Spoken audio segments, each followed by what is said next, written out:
Support for this episode of Judaism Unbound comes from the All-Inclusive podcast with Jay Ruderman. Hi, I'm Jay Ruderman. All-Inclusive is a podcast focused on inclusion and social justice. Join me as I interview leaders and experts on the latest news focused on advocacy for social justice. In order to make progress that will lead to a more equitable future, honest discussions must be held. That is what All-Inclusive is all about. Listen and subscribe to the All-Inclusive podcast on Apple, Stitcher, Spotify, and anywhere else podcasts are available. Visit the show website for more information and full episode transcripts at www.allinclusivepodcast.com. This is Judaism Unbound, episode 280, Trans Diaspora, Baruch Hashem. Welcome back, everyone. I'm Dan Liebenson. And I'm Lex Rofberg. And today is the last interview in our series exploring Judaism and the trans experience. It's also the last time that I'm going to make an end of the fiscal year financial plea to you, but give me just a second to do that. Over 100,000 people have accessed the Judaism Unbound podcast or the various videos and experiences that we've put out through Jewish Live over the past pandemic year. That's amazing. However, not even 1% of that 100,000 is yet a supporter of our work financially. That's important because really we don't ask for a lot, but we do need your financial support in order to keep all this going. So what we're really trying to do is to get some meaningful fraction of that 100,000 to be giving something. Even if they were only giving a couple of dollars a year, we'd be fine. Not only that, we actually see it as part of our mission to work out a new way to fund Judaism through a lot of small gifts from a really large number of people who are using what the organization is doing, as opposed to the dominant model of Jewish funding that's out there, which is that a really small number of people use what the organization is putting out there and make very, very large financial contributions. So what we're asking for is for you to just make a donation right now, today. You can do that by going to www.judaismunbound.com/donate, where you will find all kinds of ways to donate. You can make a one-time contribution. You can make an ongoing monthly contribution. You can donate $1 for the whole year. And to be honest, we would appreciate that. It'll help us a lot because if we get a lot of people that are donating, even if they're donating small amounts, that's going to impress other funders to understand that we actually have a lot of people out there who are using this podcast and the other things that we're doing and who are really benefiting from it and who care about it and want to help sustain it. And we know you are out there because we do see those numbers. And so we really hope that you'll pause the audio for just a minute. It won't take you more than a minute, I promise, to go to www.judaismunbound.com/donate and quickly make one of those donations at whatever amount you feel comfortable making.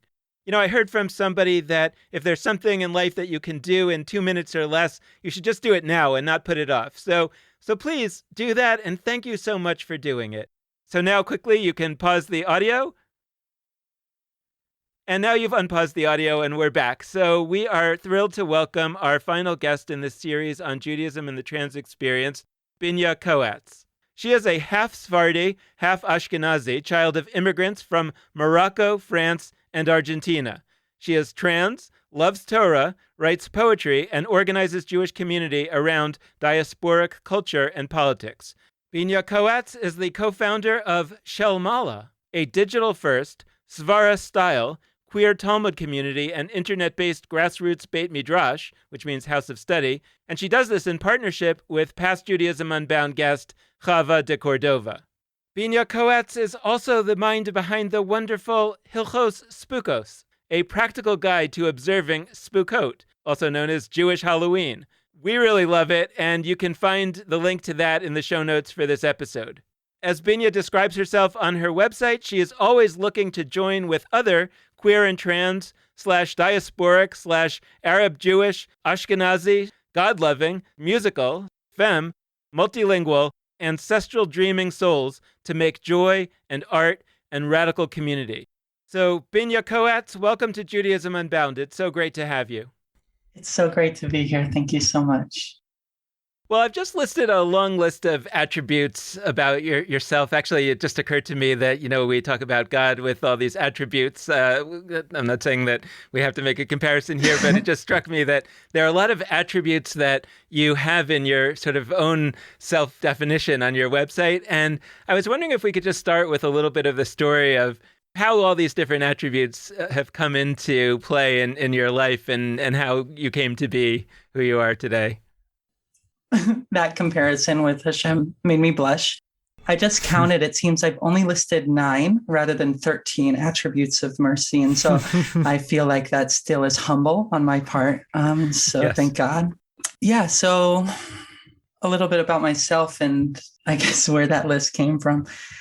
I am first generation in this country. I was born in New York and my mom is French Moroccan and my dad is Argentinian. 2 generations before him, they were in Ukraine. And I grew up in a conservative Jewish household in Queens.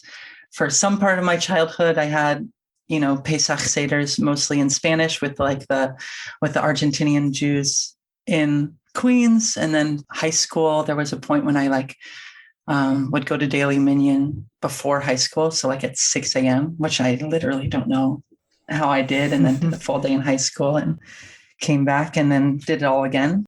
And then there were points where I didn't, and there were in between points where I would be Shabbos observant, but I would just have my friends swipe me into the subway. So then we could go drink on Friday nights.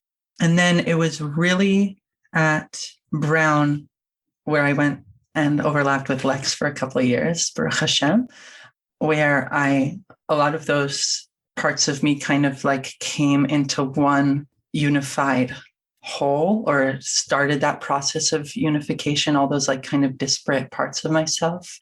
I started to come out at Brown and also found the first out of all those many different Judaisms, the casual, ubiquitous cultural Judaism of just living in New York City, the Argentinian Judaism on my dad's side, the Sephardi Judaism on my mom's side, which was mostly in Israel, and then the conservative Judaism of Queens.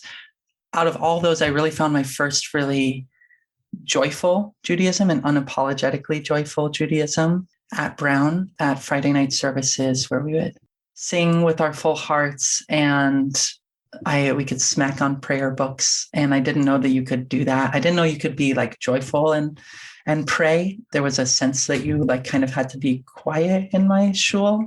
Me and my mom would get stares when we would tap on the wooden banisters of the row in front of us. And so just finding a Judaism where it was encouraged to be joyful, and then where we would eat afterwards and then party afterwards and drink afterwards and have a unified Jewish life, and then coming out into that as queer and trans and being welcomed into that and loved into that all together is kind of, I think, if you read that list of things from my website, where that kind of started to congeal. And it was kind of from that point where I started to really delve into my different diasporic lineages more actively and with more passion and gratitude and awe at the places where the different streams and rivers of diaspora that combined to lead to me and to my body and self right now, and dive deeper into Jewish tradition, find myself there, and find a really profoundly queer and trans Jewish tradition where the more I dived into it, the more I saw myself reflected. And then it's kind of been from college onward, just a little rocket ship into the burgeoning new queer and trans Jewish world that I'm so blessed to be in a generation of such revival. I want to sit with the joyous noise making that you identified, being allowed to bang on the prayer books. First off, in those services, you are a sitter slapper. That's definitely true. Yes. Whatever object is around, because more and more I'm in communities that don't always use prayer books, use other kinds of things. And so I have to have something that I can hit a heartbeat on. Anyway, that we don't have to go all the way down that road. At minimum, we have a chest, we have a thigh, we have our body as percussion. Yes, absolutely. That's always a good option. So noisemaking, sacred noisemaking, that's something you do in many ways. And I want to open that up a little bit. Like, that's the most literal sense of being in a songful context and making noise, but in a collective holy way. You make noise in other holy ways through activism. And I'm curious to hear how that intertwines with some of the threads you brought up with your family and with your growth at Brown. What is it to take some of the joy, the passion that you bring to Jewish spaces and channel it out into our world for purposes of justice? That sacred noise-making transition was very smooth. You should consider being a rabbi, Lex. Yeah, thank you. I love that idea of sacred noise-making. I feel like that is one of the things Hashem most desires from us, being an ecstatic prayer towards our Creator and unabashed about our love when we are like talking to her in community or by ourselves, I think is one way that she wants us to sacredly noise make in the traditions of the Miriam and her timbrels and all the songs in the Torah that are recorded. And then the Torah gives us a framework for what the world should look like and who we should be protecting and who we should be advocating for and where we might look to find the faces of God and what kind of actions we might take to be agents of her will. And I think the Torah then deeply tells us to go do that and not just to know what's right, but to do what's right. And I mean, I've been involved in projects and in movements and in organizations that I believe are doing that work and are serving that voice. Never Again Action, which I believe is doing sacred noise making around God's call to love the stranger and to remember that we were in Mitzrayim, in Egypt. And even more specifically, I think even a better translation than the nation state of Egypt, but a narrow place in a place of bondage and where we were forced to be servants of somebody else's capital. Just to explain that for folks, there's a little bit of a linguistic maneuver or pun in the Hebrew word for Mitzrayim has the root sar, which is narrow. Right. And I think even more so than that, it's just like the Exodus story and the commandments around us is making clear that we are not just supposed to remember, but to act on that memory, whether that's in a Seder that's supposed to remind us no matter what that we were once slaves, or whether that's in an action at the border or at the Elizabethtown, ICE Center, or at, Nancy Pelosi's office in SF in an action that I was blessed to help lead against the camps at the border. That's one type of sacred noise making I do. I do another type in various ways around Baruch Hashem Palestinian solidarity with If Not Now, and with a couple of my communities here in Kehila Community Synagogue. I personally hold a profoundly diasporist view and love and vision of the future of Jewish history. I think the details and truth of Jewish history show that mere presence in the land of Israel is not God's ultimate desire of the world. And if that were true, the prophets wouldn't be railing against Jewish communities who were present in the land of Israel, but were, not following the moral code of Hashem. We have to know that the deeper moral calls is around liberty and justice. And I don't believe those are being followed currently in Israel and Palestine. And so that's another type of sacred noise making I do is with If Not Now and JVP and other organizations that work for that. And then one other thing that I do is it kind of took a hiatus on my end just last year over the pandemic, but I've helped lead what's now a burgeoning little international movement because I've got some friends and loved ones in Canada, which is called The Fast I Desire, a call to do an act of service and an act of protest every Yom Kippur in order to manifest the actual call that is given to us in the morning Haftarah from Isaiah every year, which looks at a community who is a Jewish community at the time of Isaiah, who is afflicting itself with fasting at the same time that it is oppressing workers, or where there are poor people in their city and orphans and widows being unfed, and says, is such a fast I desire, Isaiah says, for men to afflict their bodies and to cry out to God.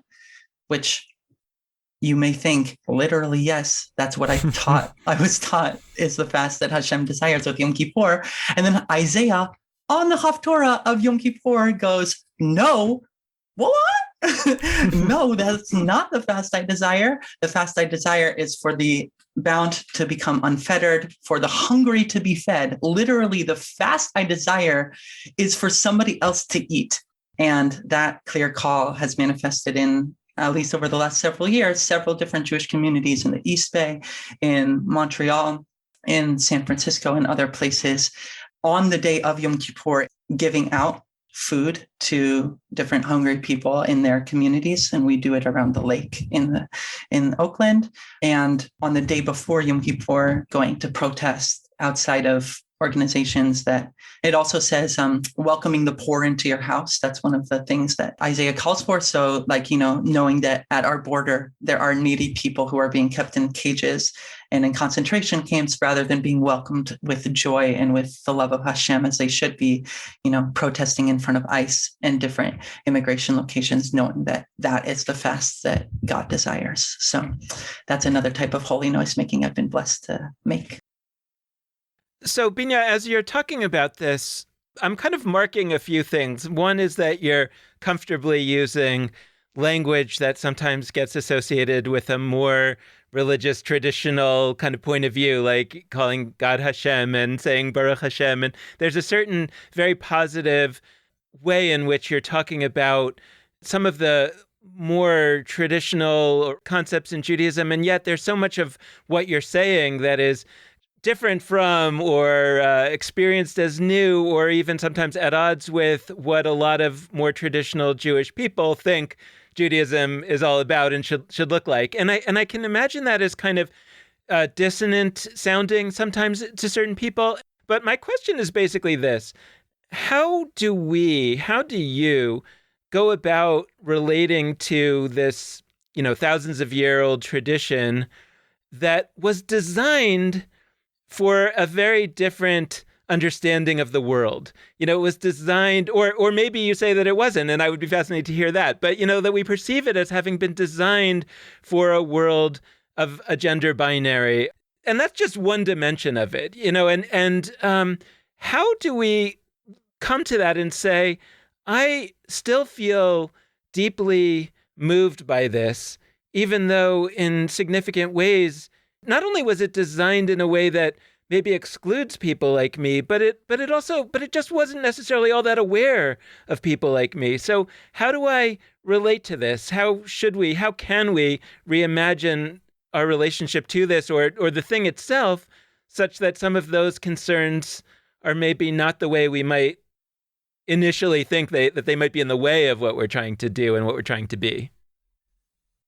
Your guess was right. And I'm going to say it was intended and that we're not doing a switch. I think as a precursor to this, I'm going to go into a little bit of why I think the Jewish tradition exactly was meant for a person like me. And actually, in a lot of ways was intended to create people that are those that are filling the queer and trans leftist revolution that's happening within a lot of corners of Judaism now.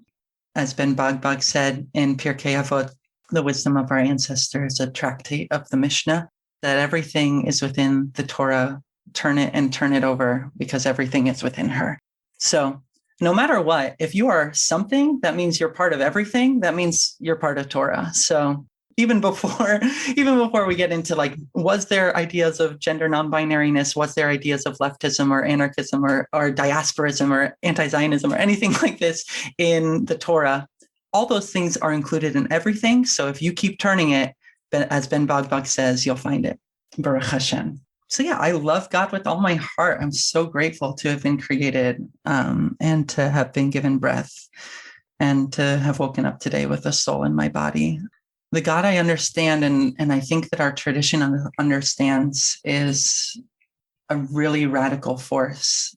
Our revelatory texts, the written revelatory text, at its core being the 5 books of Moses, the vast majority of it occurs in a wilderness where the central narrative is a successful slave revolt, and which has a promised land of salvation being one of the objects, and the instructions of exactly how to build and operate a stone temple in the capital city of that promised land as being one of its main, it has a big set of recipes for how to do that.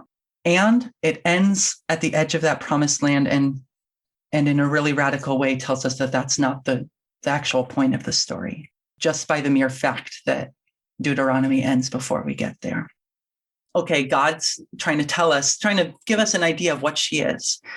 And what she is like manifest via a successful slave revolt, a bunch of things reminding us to love the stranger and the orphan and the widow above all else, 36 times over and over again in the Torah, reminding us that it is through social uplift that we will actually serve the divinity that has created us, where the Torah itself was given to us in a wilderness and in diaspora, and where the rabbis then later in the oral Torah come and say that is the only place it could have ever been given.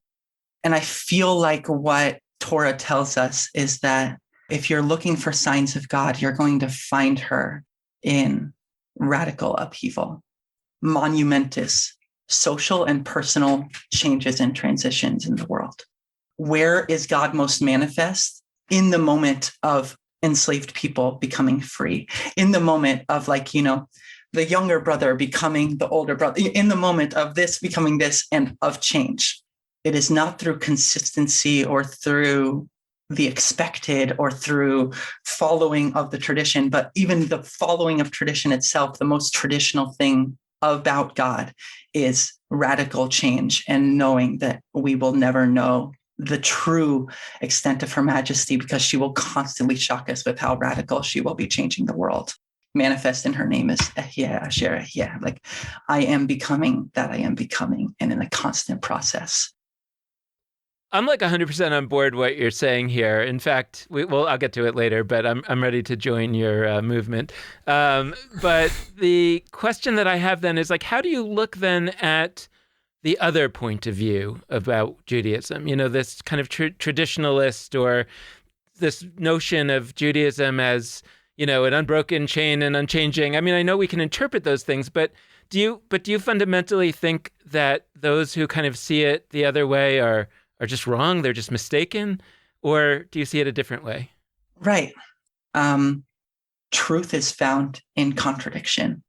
There are multiple vocalities that are true, that we have elu ve'elu, that two literal contradictions can be true. And actually, that's a sign that you're actually getting closer to truth. If you're hitting these contradictions and finding contradictory truths, you're actually getting closer to a God that we are defining as beyond our understanding, and thereby definitely going to reach human contradictions as we reach it. All that to say, I do believe that is the unbroken tradition of our tradition. And I feel like that, again, is another contradiction. Like our unbroken tradition is a series of broken traditions or a series of radical changes. That's the only way we could have survived for 3,000 years as a people. And that's the only way, Bezrat Hashem, we will survive the next 3,000. And I do believe two things. One, I believe that there are real power dynamics in the expression and the naming of things as being in the tradition or out of the tradition, which I think is prima facie, just on its face, true. But also, who decides what radical innovation is just a part of the tradition? Is just, that's, you shall bind this on your head and on your arm, just means wrap a leather thong around your forehead. And that's just what the Torah says. That's not a, radical little thing. Or God commanded us to light the candles on Shabbos, even though literally nowhere in the Torah is there a commandment to light candles. And yet the rabbis say, you can say Asher Kidishanu b'mitzvotav etzivanu, you can say the prayer that says God commanded us to do this because we decide that that's true.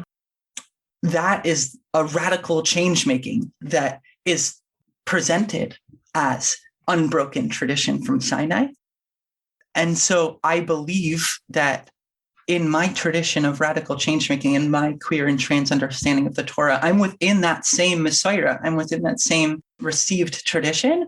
And I believe that it is trauma from both the Holocaust and also the Haskalah, the like Jewish Enlightenment, which kind of split our communities into really ultra Orthodox. There's nothing new in the Torah versus Reform, like, and totally secular and atheist Jews who are goodbye to everything.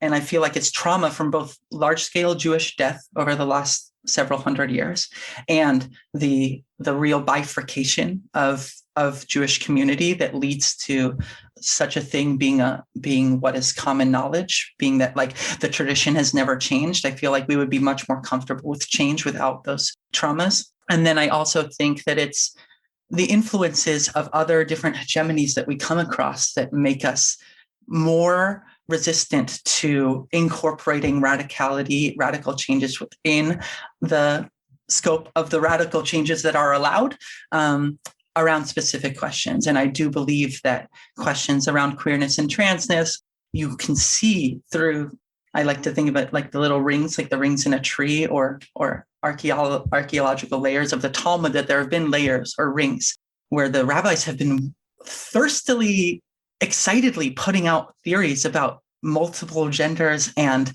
calling Abraham and Sarah non-binary and patriarchs and matriarchs, and as we like to say, they triarchs, trans and whatever. Amen.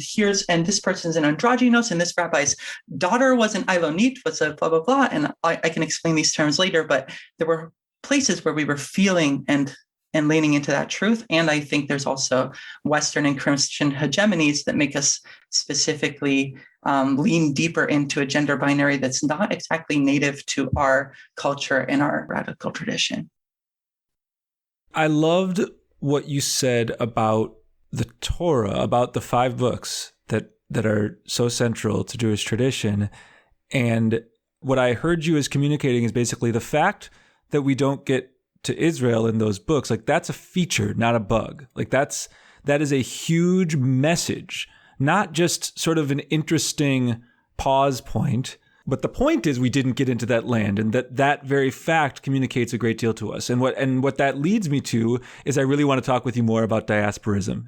And we haven't said like what that term is so much on this show in the past, and I think it's really worth doing. A, because diaspora matters.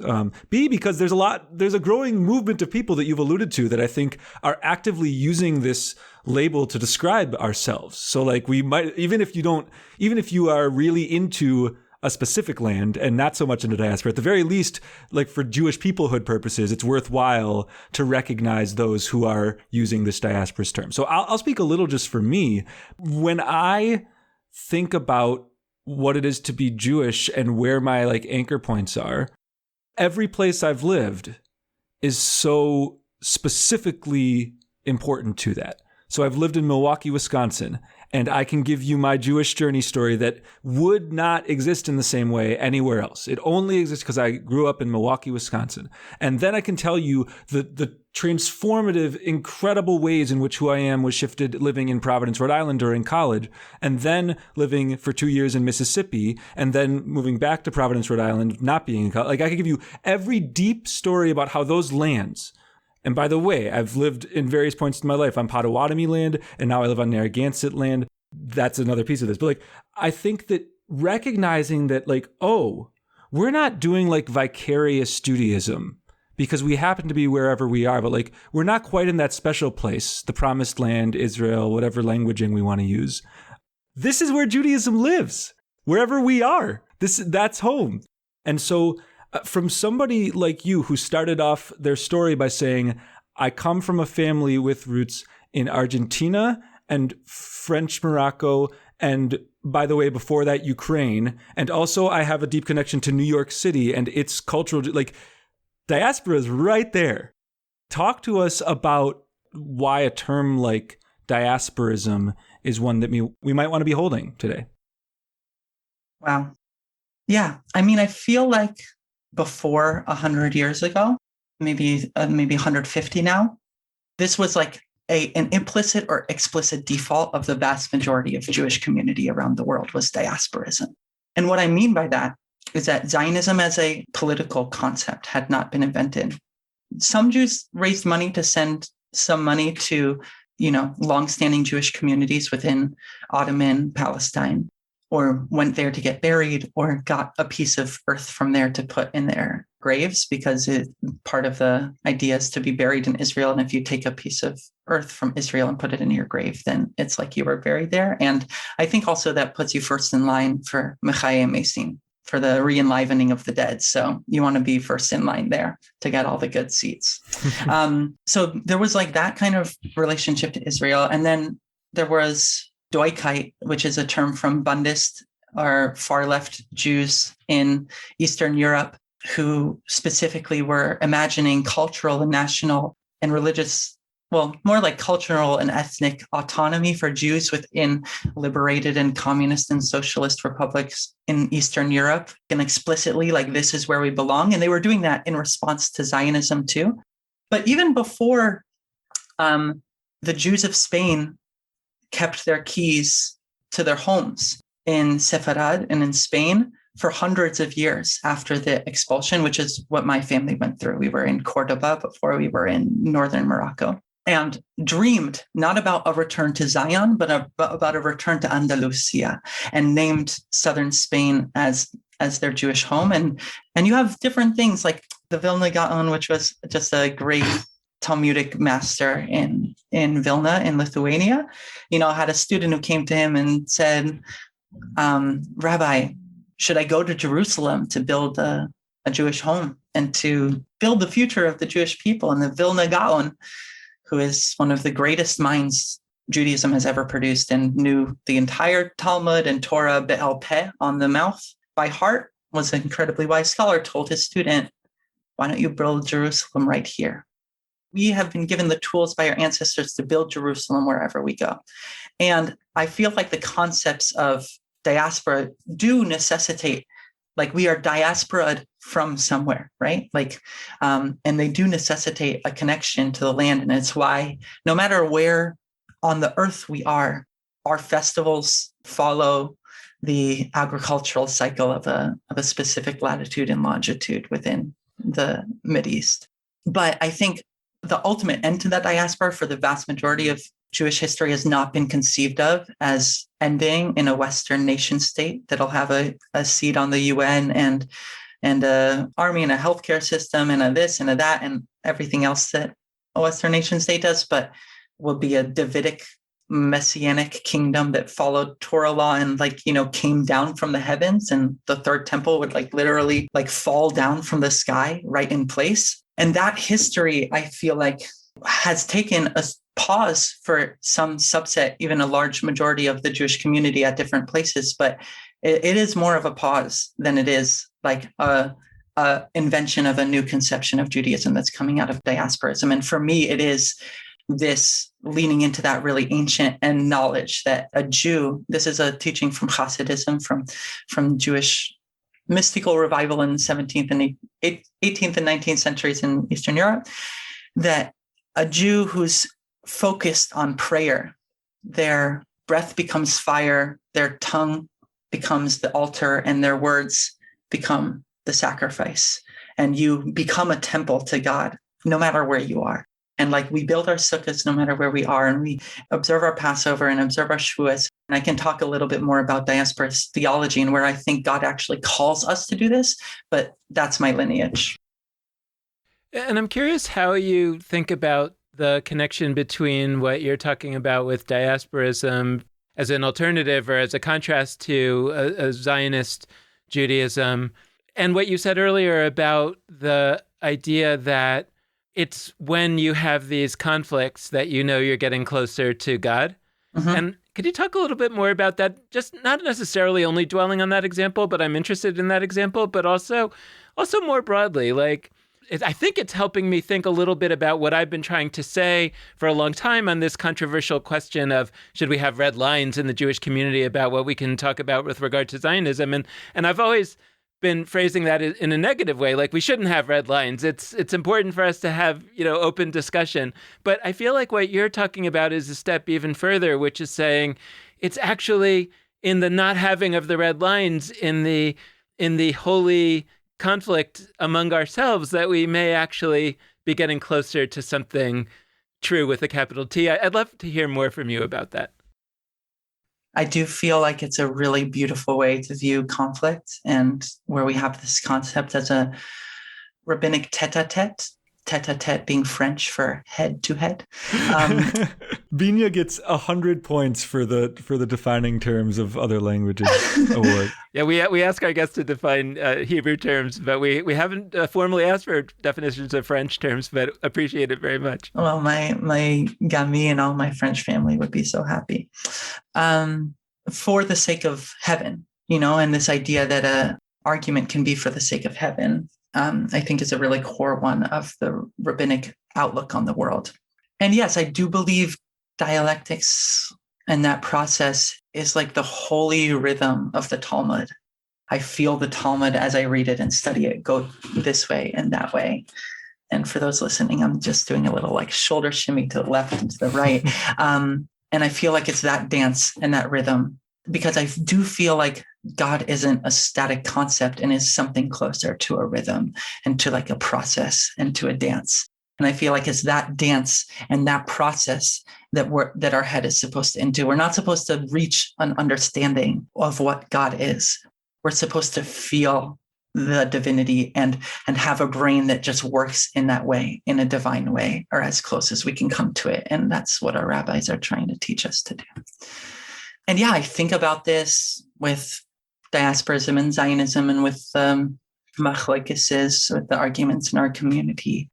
I also have recently talked about this in the context of transness too, how a contradictory truth is often defined in our tradition as more true.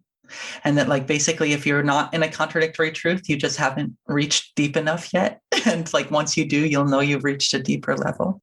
I don't feel like there's a contradiction between my body and my soul. I do believe that contradiction arises outside from social and cultural expectations.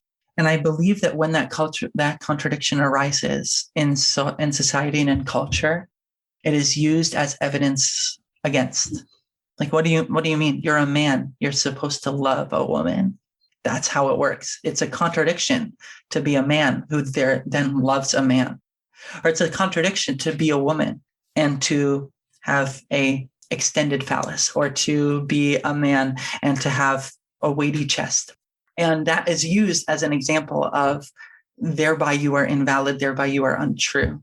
And I actually was talking about this with one of my trans girl friends recently in a separate project that she has about the deeper understanding of truth that you get to within the contradiction of transness, that, you can try to simplify a truth that doesn't work for cis women, in that a woman has a certain body, because that's never been true for cis women.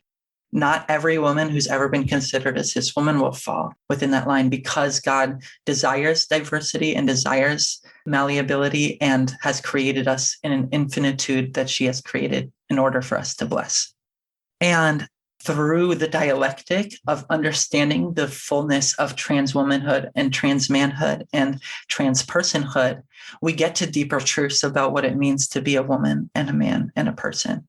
I feel like that contradiction leading to truth.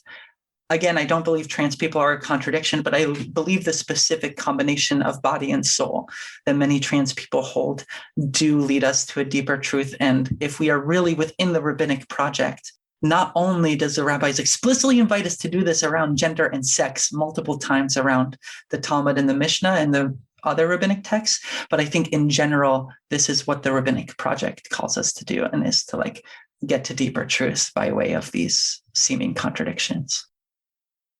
Before we go, I want to make sure that we get to one other of those attributes of yours, which is you teach Torah, and you do it in a lot of places.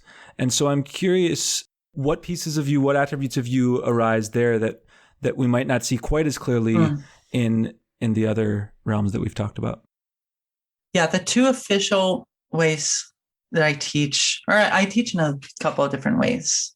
Me and Chava, who is a previous guest, have founded an online first queer yeshiva named Shalom Allah, but it's basically of the sky, like there's a concept that after we pass, maybe we live till 120, we go to a yeshiva in the sky, because nothing a Jew wants more after a full life of studying is just to go at it once again. And there we teach a lot of different things, different sugyas of Talmud that we think are really rad. We're really excited about our next class, which is, I don't know how to say this out loud in a kosher way. It's called Talmud for Boring B Words. Bitches, you can say it. Okay. You can say it. We this is fun because we get to put explicit on the episode, and then more people will listen to it. Great. Okay. So, hey, kids, Talmud can be cool. It'll be explicit. But yeah, Talmud for Boring Bitches, where we randomly chose a sugya, and it ended up being about random little Mishnaic word choices and tort law, and we're going to try to find the queerness in there. Not try. We're convinced we will find the queerness in there, and we're excited about that and doing that more going forward. Popping in quick to just say that Talmud for Boring Bitches, as we release this podcast, has already happened, unfortunately, but we definitely hope that you will be interested in other things like it through Shel Mala in the future, and contact us to learn more or to connect you with Binya and Chava. So that's one avenue where I teach, and I'm really excited about that and about continuing to grow around that with Chava. I feel like we have a really important sisterhood and partnership. And I am also in the Svara Teachers Kollel. So I'm learning to be a teacher within the Svara method of Talmud, which is what we practice in Shel Ma'ala and what I try to practice in all my chevrutas.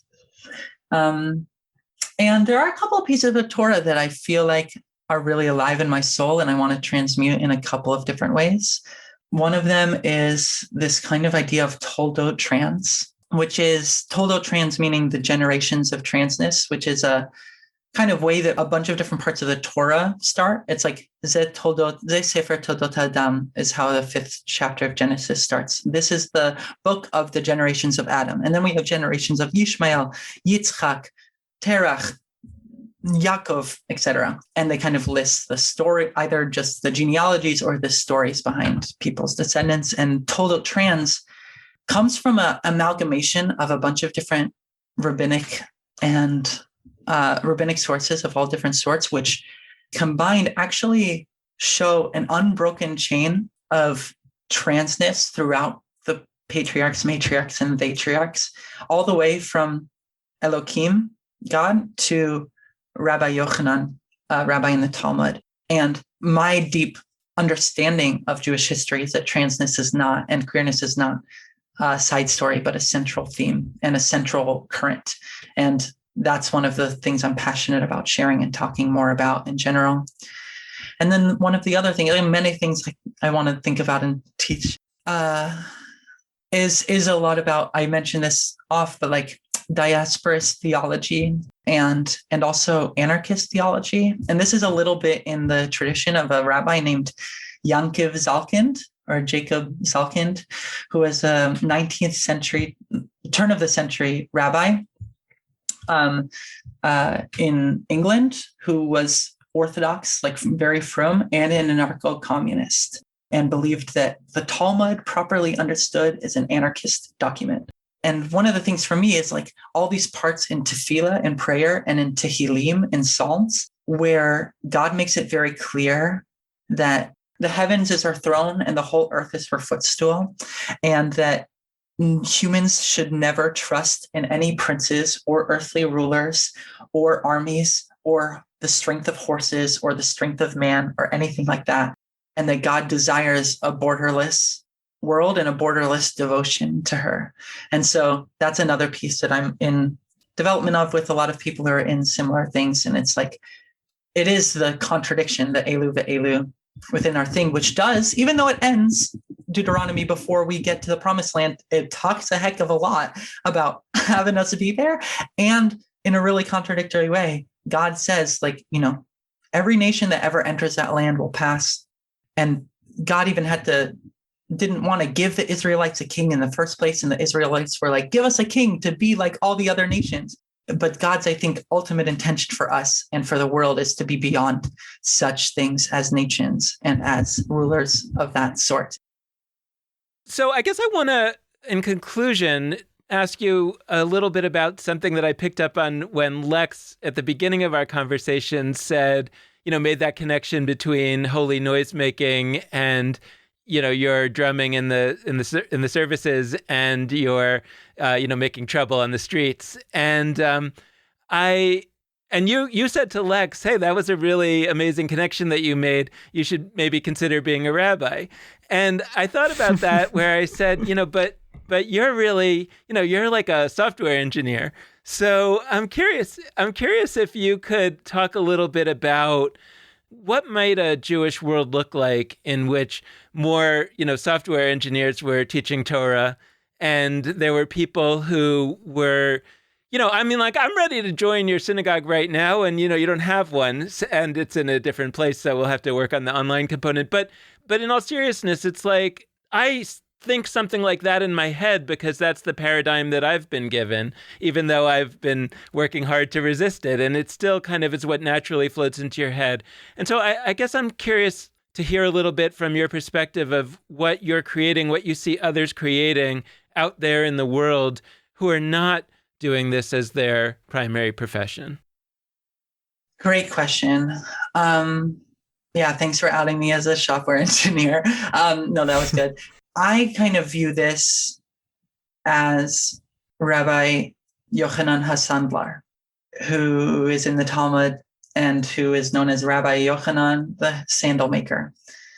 I hope to not be doing tech as my parnasa, as my livelihood. Livelihood. Thank you so much. May I continue to lose my English and gain my Yiddish. Okay, so and so I hope to not be doing tech as my main livelihood forever.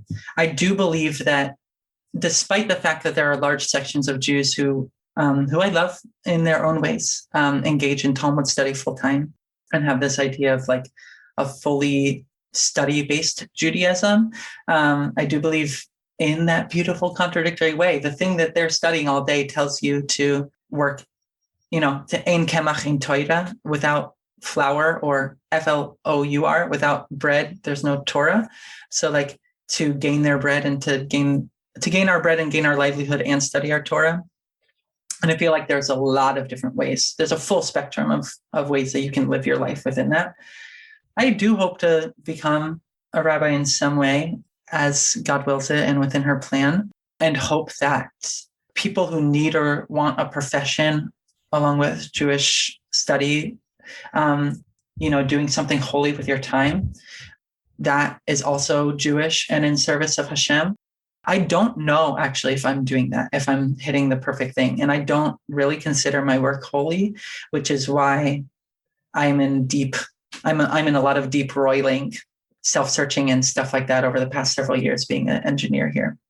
But I also know that Torah comes out of being in the world and not just being in an ivory tower or in a separate place. I believe that there's like incubation periods that every Jew needs in deep connection with Judaism, and you have to break out of your seed shell and be in the real world. And that was guidance that I got from Rabbi Binya, actually, when I asked her about this many years ago, about my path and stuff like that.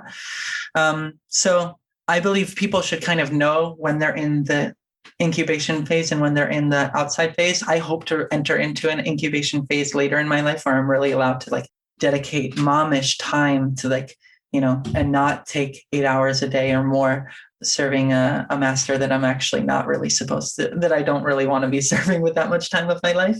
And I believe that combination of incubation and expansion, first of all, is the exact kind of dialectic and perfectly maps onto Mitzrayim and Merchav, narrowness and wideness in the Torah and blah, blah, blah, in all these beautiful ways. And I think that leads to the development of a person's Torah in a profound way, and to the development of their Gemara, of their learning of the text and getting the words in their mouth, which I think is what incubation can often bring. And then there's Svara, which is their understanding of the way the world works, which I think can come in the expansion. So hopefully we're all in combinations of both, and that whatever exact recipe makes up who we are gives us a really stunning insight into the specific facet of revelation that we were put on this world to help reveal.